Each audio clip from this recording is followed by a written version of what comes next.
Assalamualaikum warahmatullahi wabarakatuh. Perkenalkan, nama saya Nur Apriliani dengan NIM 2502311000063 dari program studi Ekonomi Pembangunan Fakultas Ekonomi dan Bisnis Universitas Trunojoyo Madura. Pada kesempatan ini, saya akan mempresentasikan makalah berjudul Analisis Pemikiran Keynes dan Karl Marx mengenai stabilitas moneter dalam studi kasus kebijakan likuiditas perbankan di Indonesia. Di sini memiliki latar belakang stabilitas moneter merupakan faktor penting dalam menjaga keseimbangan perekonomian nasional. Kondisi moneter yang stabil memungkinkan perbankan berfungsi dengan baik dalam menyalurkan kredit dan mendukung pertumbuhan sektor real. Di Indonesia, pemerintah menerapkan kebijakan penempatan dana publik di perbankan untuk menjaga likuiditas dan mendorong pertumbuhan ekonomi. Kebijakan ini menunjukkan peran aktif negara dalam sistem keuangan. Fenomena tersebut menarik dikaji melalui dua perspektif ekonomi besar, yaitu John Maynard Keynes dan Karl Marx. Karena keduanya memiliki pandangan yang berbeda terhadap peran negara dan perbankan, dari tujuan penelitian ini untuk menganalisis dan membandingkan pemikiran Keynes dan Karl Marx mengenai stabilitas moneter, khususnya dalam kebijakan likuiditas perbankan di Indonesia.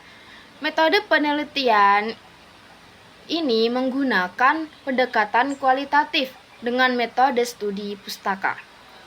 Analisis dilakukan secara deskriptif dengan membandingkan pemikiran Keynes dan Marx dari tiga aspek utama, yaitu filosofi ekonomi, nilai ekonomi yang diharapkan, dan instrumen kebijakan ekonomi. Hasil dan pembahasan dari materi ini adalah, dari sisi filosofi ekonomi, Keynes berpendapat bahwa pasar tidak selalu berjalan stabil, sehingga negara perlu melakukan intervensi melalui kebijakan fiskal dan moneter untuk menjaga stabilitas ekonomi.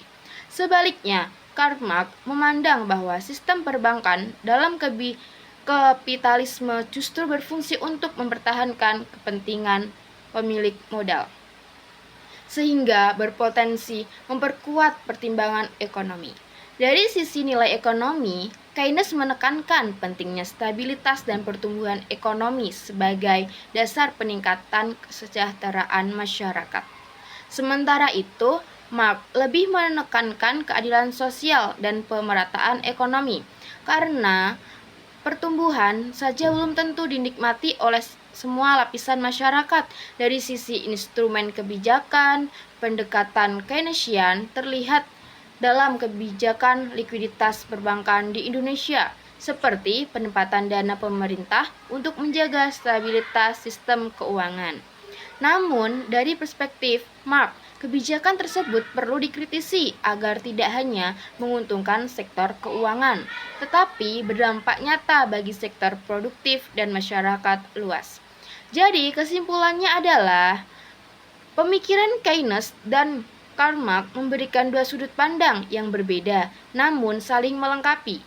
Pendapat Keynes relevan untuk menjaga stabilitas moneter, sementara kritik Marx penting untuk memastikan bahwa kebijakan tersebut tetap memperhatikan keadilan sosial dan pemerataan ekonomi. Oleh karena itu, kebijakan likuiditas perbankan di Indonesia sebaiknya tidak hanya berorientasi pada stabilitas moneter, tetapi juga pada kesejahteraan masyarakat secara menyeluruh. Sekian pemaparan singkat dari saya. Terima kasih atas perhatian Bapak, Ibu, dan teman-teman semuanya. Terima kasih. Wassalamualaikum warahmatullahi wabarakatuh.